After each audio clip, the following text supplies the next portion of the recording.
Hello बच्चास, कैसे हो आप लोग सब। This is Ajman Akhtar from the grade 5। As we all know, हमने प्रीवियस वीडियो में हिस्ट्री का एक चैप्टर फिनिश किया था, chapter 1 the rise of nationalism in Europe, that is of class 10। हमने उसका क्वेश्चन आंसर भी डिस्कस कर लिया था, but today I am here to discuss some important question answers of this chapter only.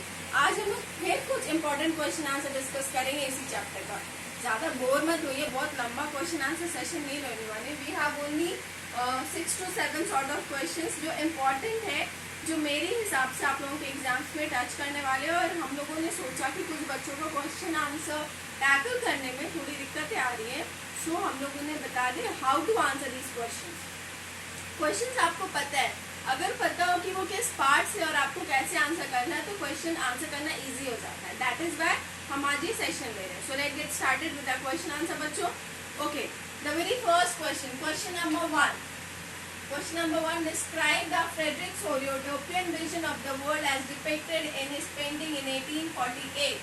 Frederick Sorio का जो vision था world को देखने का, वो थोड़ा अलग था, है ना। हम सब ने चैप्टर की स्टार्टिंग में सबसे पहले उसके विजन्स ही पढ़े हैं, तो उसके विजन्स वर्ल्ड को देखने के थोड़े अलग थे। और ये उसके विजन्स, उसकी एक पेंटिंग जो 1848 में बनी थी, उसमें आराम से दिखी है।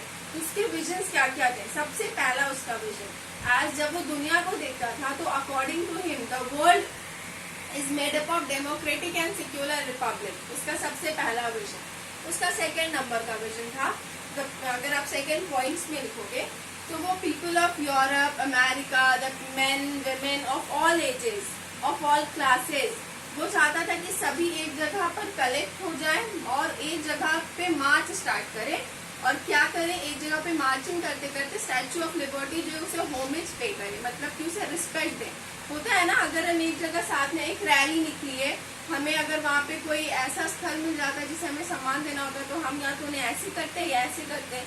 तो उस तरह का सोच फ्रेडरिक सोरियो का था कि लोग एक जगह कलेक्ट होकर इस तरह की मार्चिंग करें और स्टैच्यू ऑफ लिबर्टी को रिस्पेक्ट पे करें। ठीक है, थर्ड पॉइंट में आप लिख सकते हो कि जितने भी रिमेन्स थी बच्चों ऑटोक्रेटिक मोनार्की की, वो उन सब रिमेन्स को चाहता था कि जिसके भी जितने भी सिंबल्स ऑटोक्रेटिक मोनार्कीज के, वो सारे बचे रहे। ठीक है, और फ्रेडरिक सोरियो जो है, वो लोगों को अलग अलग ग्रुप्स में बांटता था।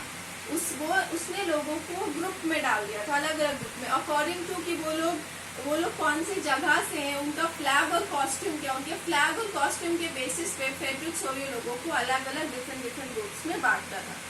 आप उसके नेक्स्ट पॉइंट पे लिख सकते हो कि उसमें एक फीमेल फिगर है, उसके हिसाब से एक फीमेल फिगर है जो एक टॉर्च ली हुई है, जिसे उसने लाइट ऑफ एनलाइटमेंट का नाम दिया था। लाइट ऑफ एनलाइटमेंट मतलब उम्मीद की रोशनी। ठीक है, जो क्या मैसेज कार्टेड करती थी, वो मैसेज कार्टेड करती थी राइट ऑफ अ मैन। ठीक है, तो ये उसके हिसाब से एक विजन था। इसी जो फीमेल फिगर का जो पोर्ट्रेइंग है, इसी ने क्या किया था, एलिगरी के नए कॉन्सेप्ट को जन्म दिया था ना। तो फ्रेडरिक सोरियो के हिसाब से एक ऐसी फीमेल फिगर होनी चाहिए जो एक टॉर्च ली हुई हो हाथ में, और उस टॉर्च को उसने नाम दिया था लाइट ऑफ एनलाइटमेंट, उम्मीद की रोशनी। और जो क्या कार्टेड करती थी, राइट ऑफ अ मैन, जो कि यूरोप में बहुत ज्यादा कॉमन था। सबसे पहले एक मैन को ही राइट दिया जाता था। ठीक है, ये उसके विजन थे। उसका एक और विजन था कि जितने भी लोग थे ना, जितने भी यूरोप के लोग थे, इन सब चीजों से वो सिंबल्स को क्यों प्रिजर्व करके रहा, क्यों चाहता था कि ऑटोक्रेटीज मोनार्कीज के जितने भी सिंबल्स हैं, उनको वो रिमेन्स जो उनके बचा के रखे जाए। उसके हिसाब से इन सब सिंबल्स से वो लोगों के बीच में, he is trying to give a sense of belonging, वो लोगों को वहाँ वो बिलोंग करते, उस जगह के वो नागरिक है, वो सेंस ऑफ बिलोंगिंग देना चाहता था। वो एक शेयर्ड कलेक्टिव आइडेंटिटी की, हम सब एक देश में रहते हैं बच्चों, लेकिन हम अलग अलग शेयर्ड, हमारी सब अलग अलग हमारी आइडेंटिटी, लेकिन हम सब एक साथ पीसफुली रहते हैं। तो सोरियो भी लोगों के बीच में वो कलेक्टिव शेयर्ड आइडेंटिटी लाना चाहता था with the help of symbols, कि though we are different but still we are together. तो ये सारे थे फ्रेडरिक सोरियो के विजन्स जो उसने अपनी पेंटिंग के थ्रू दिखाए थे, that is been painted in 1848। तो ये सारे मुश्किल से 3 to 4 पॉइंट्स आएंगे, आप पॉइंट वाइज देख सकते हो। बहुत अच्छा होगा बच्चों अगर आप उसके विजन्स को 5 पॉइंट्स में लिखें। 5 पॉइंट्स में इजीली आंसर। पहले पॉइंट में आप लिखते हैं वो वर्ल्ड को किस तरह से देखता था। सेकेंड पॉइंट में वो मोनार्की पेइंग होमेज वाला, वो चाहता था लोग एक जगह कलेक्ट हो जाए और वो स्टैच्यू ऑफ लिबर्टी को रिस्पेक्ट प्ले करे। थर्डली आप लिख सकते हो कि वो सारे लोगों को अलग अलग ग्रुप में डिवाइड करता था on the basis of flag and costume. Fourthly आप लिख सकते हो फोर्थली लिख सकते हो कि वहाँ पर जो भी एक स्टैच्यू ऑफ लिबर्टी जो है फीमेल फिगर जो उसने टॉर्च ऑफ एनलाइटमेंट उसके हिसाब से वो क्या कार्टून करती थी, the right of man. Fifth आप लिख सकते हो कि इन सारे सिंबल्स को प्रिजर्व करने से फ्रेडरिक सोरियो लोगों के बीच में he is trying to bring a sense of belonging among the people, एक शेयर्ड कलेक्टिव आइडेंटिटी लाना चाहता था लोगों के बीच में थ्रू सिंबल्स। ठीक है, तो ये सारे 5 पॉइंट्स आप मेंशन कर सकते हो in your answer. Coming down to question number 2। Question number 2 बहुत इजी क्वेश्चन है। What was Napoleonic code? Napoleonic code क्या है बच्चों? तो नेपोलियनिक कोड क्या है ये बहुत इजीली आप आंसर कर सकते हो। Napoleonic code what also known as the civil code, ये आप लिखोगे। ठीक है, that was introduced in 1804 by Napoleon Bonaparte. फिर देखना है कि इस कोड ने क्या किया। This code bring a change in the system of law in Europe. Europe में जो सिस्टम था, या this code bring a new system in the law of Europe, ये आप लिख सकते हो। क्योंकि नेपोलियनिक कोड जो सिविल कोड 1804 में जो नेपोलियन बोनापार्टे ने इमर्ज किया था, उससे जो यूरोप की लॉ है ना वो बहुत ज्यादा इन्फ्लुएंस थी। वो पूरी लॉ सिस्टम को एक नया एडमिनिस्ट्रेटिव सेंटर, एक नया सिद्धांत, एक नया प्रिंसिपल मिला था नेपोलियनिक कोड से। ठीक है, उसके बाद इस कोड ने क्या किया वो लिखना। थर्डली इसके बाद पैराग्राफ चेंज करके आप लिखना this code denied the privilege of the people that is given them by birth. ठीक है, एंड अलाउ द या फिर secure the right to property. ठीक है, this code allow equality before law. This code allow या emerge the या reform the education system in Europe. ये सारे चीज आप लिख सकते हो या थ्रू दिस कोड। ठीक है, ये सब आप इसके आंसर में लिख सकते हो। Now coming down to the third question, when was the congress of Vienna held? ये थर्ड क्वेश्चन जो है ना बच्चों हमारा 3 क्वेश्चन से कैटेगराइज है 1 क्वेश्चन। इसमें हमारा एम जो है थर्ड क्वेश्चन का ए फॉर्म पूछ रहा है कि कांग्रेस ऑफ वियना कब हेल्ड हुआ था। कांग्रेस ऑफ वियना स्टार्टिंगली उसका स्टार्ट हुआ था सितंबर 1814 में, और उसने अपना फाइनल एक्ट खत्म किया था जुलाई 1815 में। ठीक है, अगर आप इतना लंबा चौड़ा नहीं लिख सकते हो तो डायरेक्ट इसका आंसर लिखना इन जुलाई 1815। ठीक है, आप ये भी लिख सकते हो। अगर आप बहुत लंबा चौड़ा आंसर नहीं लिखना चाहते हो कि मैम इतना लंबा क्यों, तो डायरेक्टली आप एक डेट लिखना इन जुलाई 1815। ठीक है, हु होस्टेड दिस? आप लोग सबको पता है, ये एक ऑस्ट्रियन चांसलर ने किया था। वहाँ के एक ऑस्ट्रियन स्टेटमेंट, ऑस्ट्रिया का एक स्टेटमेंट, ऑस्ट्रियन स्टेटमेंट, वो एक चांसलर था। देन ड्यूक, ठीक है, मैनफिक्स उसका नाम था ना, ड्यूक मैनफिक्स, उसने इसे होस्ट किया था, वो आप लिख सकते हो। उसके बाद पूछना है name the countries which met in Vienna. जो वियना में जितने भी कांग्रेस जो हेल्ड हुई थी, जो कॉन्फ्रेंस हेल्ड हुई थी, वो किसने हेल्ड की थी? That is dominated by the European powers. European powers क्या है? प्रूशिया, ऑस्ट्रिया, फ्रांस, ये सारा आप 5 लिख सकते हो, या 4 यहाँ पे कंट्रीज में लिखोगे तो भी आपको वही मार्क्स मिलेंगे, और 5 में भी वही मार्क्स मिलेंगे। ये याद रखना, जितने भी यूरोपियन डोमिनेटर्स है, प्रूशिया, ऑस्ट्रिया, फ्रांस, ये सारे वियना में मिल चुके हैं। ठीक है, तो remember this. Coming on to question number 4, What were the main objectives of the Treaty of Vienna in 1815? 1815 में Treaty of Vienna जो हुआ था, जो हमारा कांग्रेस हुआ था, उसमें कुछ ये जो ट्रीटी फॉर्म हुई थी उसका कुछ मेन एम था, कुछ मुद्दा था। वो कुछ एम क्या था? सबसे पहले ट्रीटी ऑफ वियना ने एक चीज पर टारगेट किया था, उसका सबसे पहला पॉइंट। आप चाहो तो ट्रीटी ऑफ वियना, ये जो आंसर है इसे पॉइंट वाइज भी लिख सकते हो, मैक्सिमम 5 पॉइंट बनाइएगा। हमेशा याद रखना बच्चों, अगर लॉन्ग टर्म का क्वेश्चन हो उसे 5 पॉइंट्स बनाने की कोशिश कीजिए, फुल मार्क्स मिलेगा। अगर उसे थोड़ा शॉर्टली हो तो 3 पॉइंट्स बनाइएगा। और अगर आप पॉइंट्स में आंसर नहीं लिखना चाहते हो, make a proper paragraph out this. ठीक है, एक प्रॉपर पैराग्राफ आप बना सकते हो। तो सबसे पहला पॉइंट जो है इसका, ये सबसे पहला मेन गोल जो था ट्रीटी ऑफ वियना का, वो था जितने भी चेंजेस यूरोप में आए थे during the reign of Napoleon, वो सारे चेंजेस को अंडू करना। नेपोलियनिक वॉर के दौरान in Europe the time period of Napoleon Bonaparte से जितने भी बदलाव किए थे वो उसे अंडू करना चाहते थे, पहला। सेकंड, फ्रांस ने बहुत सारी टेरिटरीज लॉस्ट कर दी थी जो किसके अंडर में थी, नेपोलियन के अंडर में थी। थर्डली ट्रीटी ऑफ वियना किस 4 यूरोपियन ट्रीटी ऑफ वियना जो है वो कन्वेंट हुई बाय 4 यूरोपियन नेशंस, ठीक है, जिसने क्या किया था, जिसने नेपोलियन बोनापार्टे को डिफीट किया था। तो जो ये जो ट्रीटी ऑफ वियना है इसका मेन एम था to generate a long term peace plan for Europe. वो चाहता था ये जो डिफीट हुआ है ना नेपोलियन के टाइम पे, वो इसके बाद आगे फर्दर यूरोप को हर्ट ना करे, इफेक्ट ना करे। तो वो इस ट्रीटी ऑफ वियना के द्वारा the treaty aim to generate a long term peace plan for Europe. Third point में आप लिख सकते हो the treaty of Vienna convent to establish the power plan. वो एक पावर प्लान स्टैब्लिश करना चाहती थी यूरोप में। वो ये पावर प्लान क्यों स्टैब्लिश करना चाहती थी, the main M to establish this power plan in Europe is ताकि वो imperialism जो है यूरोप में उसको हटा सके, to blow off the imperialism in Europe, ठीक है, ये लिख सकते हो। फोर्थ पॉइंट में आप लिख सकते हो बourbon डायनेस्टी अपने पावर को रिस्टोर कर लेगी, आप सबको पता है, बहुत इजी आंसर है। और आप फिफ्थ पॉइंट लिख सकते हो कि जो ट्रीटी ऑफ वियना है वो ना सिर्फ यूरोप में बल्कि जितने भी अदर पावरफुल जितने भी स्टेट है ना, ग्रेट पावर्स जितने हैं वर्ल्ड के, उन सब के बीच में पीस चाहती थी। बहुत ज्यादा लड़ाई झगड़े उस टाइम पे हो रहे थे। तो treaty of Vienna wanted to establish a peace among all the powers होते हैं ना, great powers of the world, इन सबके बीच में पीस क्रिएट करना चाहती थी। लास्टली आप एक और पॉइंट लिख सकते हो, ट्रीटी ऑफ वियना नहीं चाहती थी कि फ्रांस और एक्सपैंड करे, तो इसलिए सीरीज ऑफ स्टेट सेटअप हुए फ्रांस के बाउंड्रीज पे, so that to prevent France explosion. आप ये भी लिख सकते हो, ये भी ट्रीटी ऑफ वियना का एक ऑब्जेक्टिव था।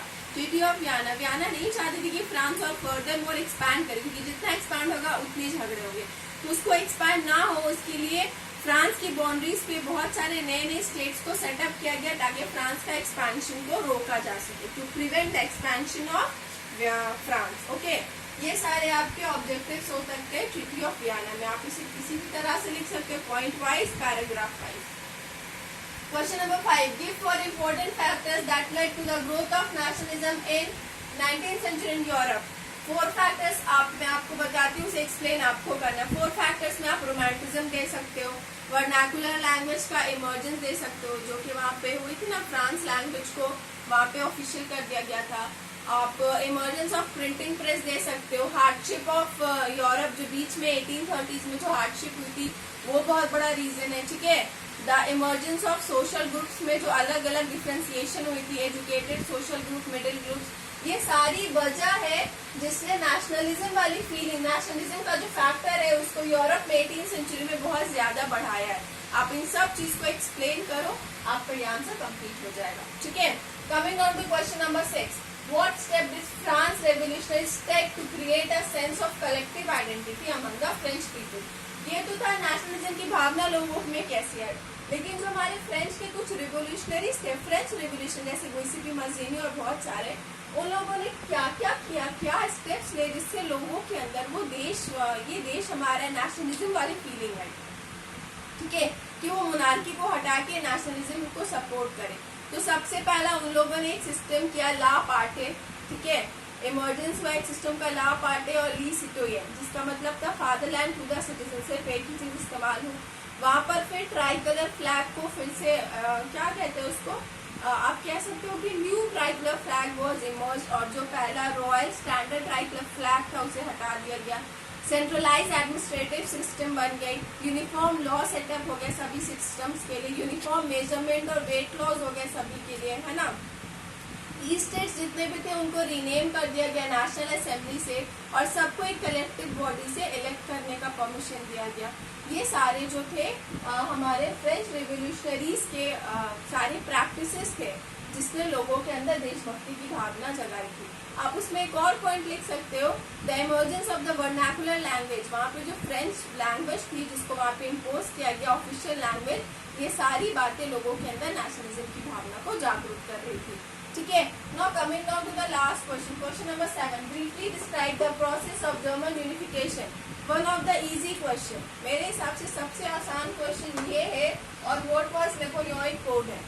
ब्रीफली अगर आप जर्मन यूनिफिकेशन की बात करो तो इसका आप स्टार्टिंग से कहानी लेना और एंड करना, आपका ये आंसर खत्म हो जाएगा। सबसे पहले आप लेना कि 1800 में मतलब 1880s के टाइम पे लोगों के अंदर देशभक्ति की भावना बहुत जागृत थी, नेशनलिज्म।